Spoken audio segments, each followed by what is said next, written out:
এটা আমরা বই পুস্তকে পড়ছি গাছে কাঁঠাল গোফে তেল নাকি এই মানে আপনি গোফের ভিতরে তেল দিয়ে বসে আছেন কাঁঠালের খবর নাই। আবার এই কাঁঠালকে বলা হয় জাতীয় ফল। কে কে প্রথম জানলেন? অনেকে হয়তো জানেন, খেয়াল করেন নাই। কাঁঠাল জ্যাক ফ্রুটস, এটা হলো জাতীয় ফল। কি পরিমাণ কাঁঠাল ধরছে দেখেন। এটা আমার ওই যে দুলা ভাই, আমার ভাইয়ের বাড়ি। হ্যাঁ, তো আমরা ময়মনসিংহা মানুষ, ময়মনসিংহা মানুষ কাঁঠালে বিশ্বাসী, বুঝছেন? এই কাঁঠাল খেয়ে আমরা বিশ্বস্ত। কাঁঠাল কেন খাবেন?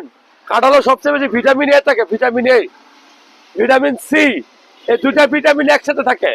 ভিটামিন কে থাকে, ভিটামিন কে, আয়রন থাকে, তারপরে ফলিক অ্যাসিড থাকে। আর কাঁঠাল খাইলে আপনার পেটের বুটবাট শব্দ ক্লিয়ার হয়, পায়খানা তাদের কষা, তারা কাঁঠালের তরকারিও খেতে পারেন, কাঁঠাল পাকলেও খেতে পারেন। কাঁঠালের বিচি, সে তো একটা ঔষধ। বিচি জাতীয় খাবারের মধ্যে কাঁঠালের বিচি সবচেয়ে বেশি গুরুত্বপূর্ণ। খাবেন, কেন খাবেন?